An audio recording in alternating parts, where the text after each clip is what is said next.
A mediados de los años 70 surgió un nuevo sonido minimalista en el rock, harto del virtuosismo de la época, plagada de rock sinfónico y psicodélico.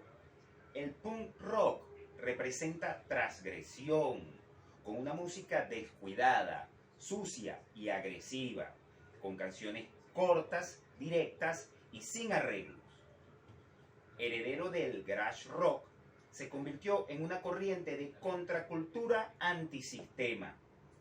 Una guitarra distorsionada pero sin solos, una batería acelerada pero sencilla y sus máximos exponentes que llegaron de una manera caótica a escenas donde deslumbraron y explotaron, quedando sus cenizas, las cuales influyeron a toda una generación. Los Sex Pistols. Extractor de aire BE, Retrovinil Venezuela, Radio Ashram, Hogar de Emprendedores, y Gabriel Guerra, Artesano del Rock, PNI 30054, presentan El Artesano de la Música, donde musicalizamos el ambiente reciclando sonidos y recuerdos desde sus raíces. En este programa, donde apoyamos el uso de la música en su formato físicos, CD y LP, porque ellos son los verdaderos invitados y protagonistas a este programa. Hoy celebrando esta semana el primer año del programa El Artesano de la Música aquí en Radio Ashram. Sex Pistols. Con una existencia llena de golpes e incidentes trágicos, los Sex Pistols se formaron en Londres en 1975 de las cenizas de las bandas Strand y Schwankers. Johnny Lydon, su cantante, conocido como Johnny Rotten por sus dientes podridos, el guitarrista Steve Jones, el bajista Glenn Matlock y el baterista Paul Cook, todos manejados por el dueño de una tienda de ropa de estilo, Malcolm McLaren. Él también era representante y tenía negocios con los New York Dolls, otra banda ya reconocida actualmente como protopunk, pero en aquel momento no tenía clasificación. Algunos de los grupos que les mostraremos de aquí, se los mostraremos desde este disco, la historia del punk rock recopilatorio, los New York Dolls. De hecho, Malcolm McLaren le ofreció a Sylvain, miembro de New York Dolls, entrar al grupo, al igual que se le ofreció a Mike Orch, más tarde fundador de Ultravox. Johnny Lydon, tenía el cabello verde y vestía una franela que decía I hate Pink Floyd.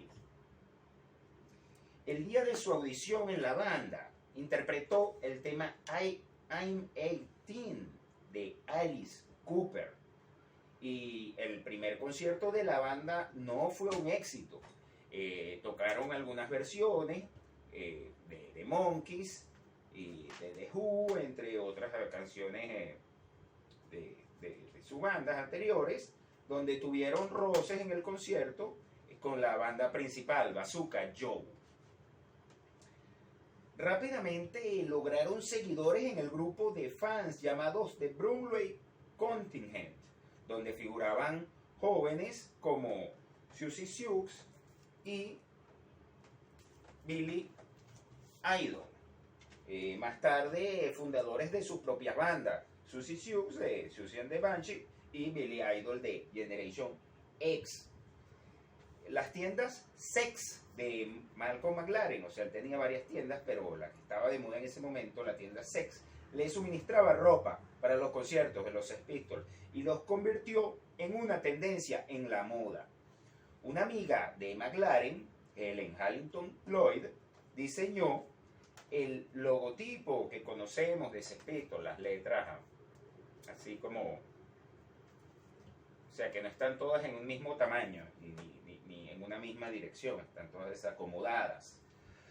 En 1976, ellos tocan en el Market Club, teloneando a Eddie and the Hot Rods. Y tocan en el Club 101 como telonero de la banda de John Strummer, más tarde fundador de The Clash. Esa banda se llamaba en español Los 101eros.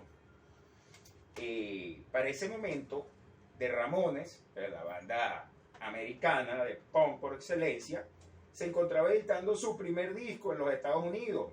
Y por supuesto, los Sex Pistols no podían quedarse atrás, por lo que firmaron con EMI un contrato de 2 años para producir su primer single, Anarchy in the UK, de la mano del productor Chris Thomas, que ya había trabajado para Roxy Music y fue ingeniero en El lado oscuro de la luna de Pink Floyd. Sex Pistols, al presentarse en la televisión, en el programa de Bill Grundy, que se encontraba bajo los efectos del alcohol, el presentador, y por la ausencia de la banda agendada para ese día, que era Queen, llegaron los Sex Pistols a la entrevista. Y detrás de las cámaras, ellos pensaron que estaban detrás de las cámaras y los estaban grabando. Ellos profirieron una serie de insultos, maldijeron y cayeron en las provocaciones de Grundy, lo que hizo más bien les dio una publicidad. Esto afectó la carrera de Grundy, pero catapultó a los Sex Pistols. Durante el tour programado junto a The Clash y la banda de Johnny Thunders, Johnny Thunders and the Heartbreakers, se cancelaron más de la mitad de las presentaciones por protestas de grupos cristianos y políticos tradicionalistas. Incluso hasta los empleados de EMI lo boicotearon, por lo que la disquera terminó rescindiendo el contrato, justo cuando se encontraban grabando lo que luego sería conocido como las Goodman Tapes.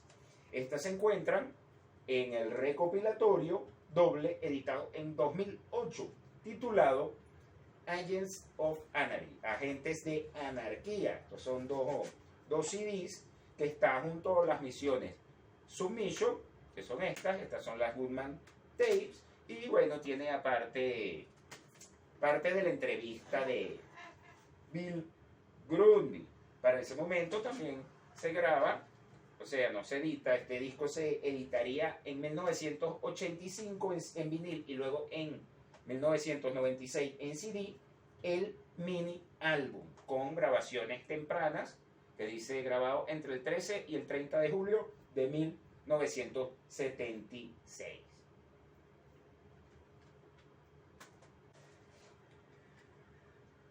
Glenn Matlock, el bajista, abandonó el grupo por roces con el ego de Johnny Rotten. Y al no sentirse a gusto con las letras ofensivas, él las tildaba de fascistas. Esto prepara la entrada para ese momento el que era el máximo fanático de los Sex Pistols, Sid Vicious. Un revoltoso baterista de poca monta que venía de tocar con Siouxsie and the Banshees, pero él no sabía tocar el bajo, pero tenía la imagen requerida. O sea, McLaren lo vio y dijo, este es el hombre, aparte de que era amigo de todos.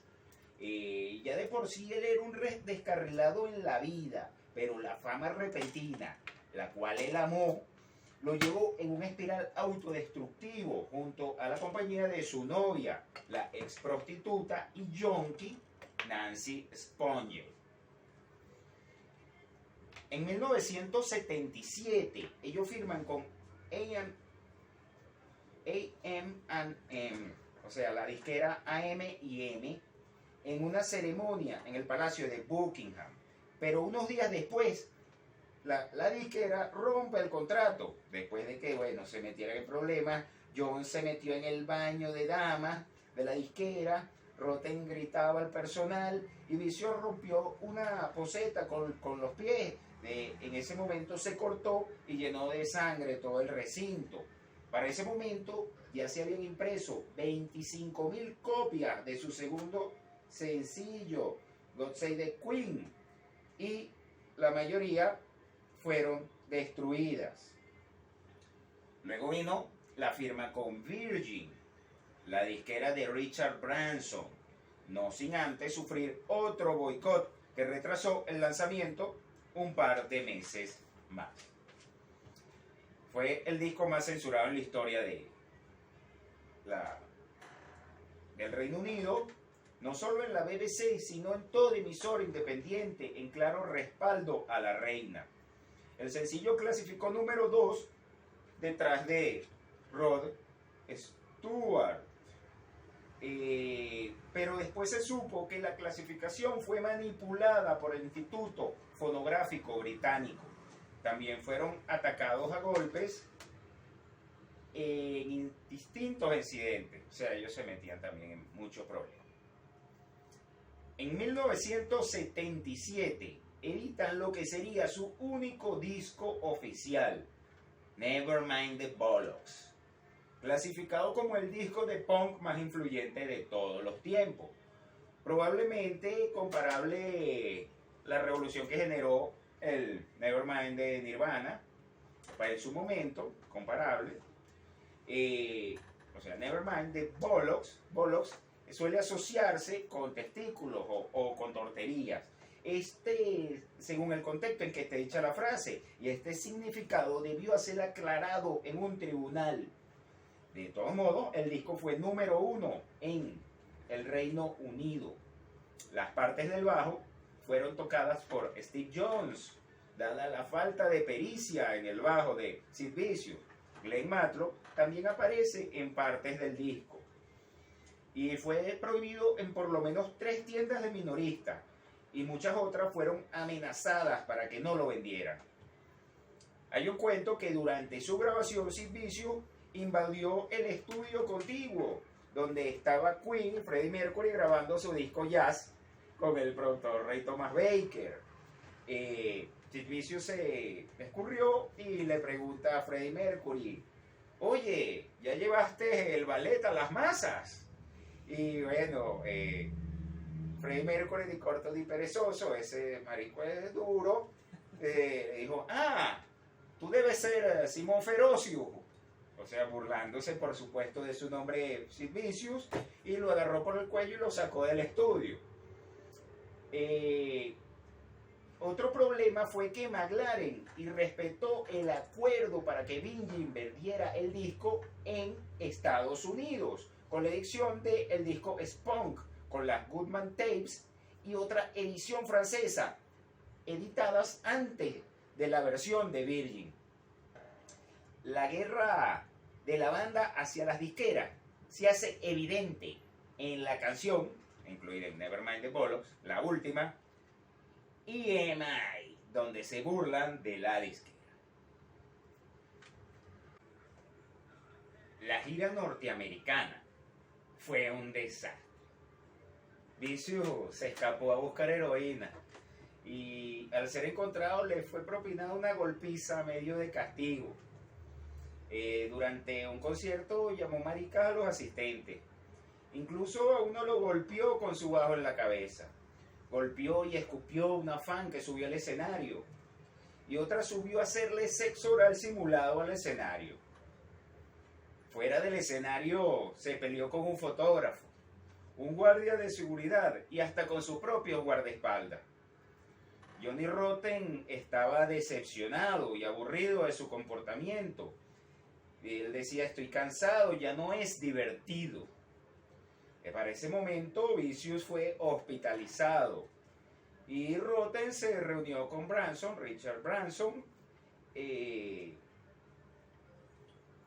como un acercamiento. Richard Branson buscaba su entrada al grupo Devo, el grupo de New Way, cosa que no fue recibida por ninguna de las dos partes, ni el grupo Devo ni por Johnny Rotten.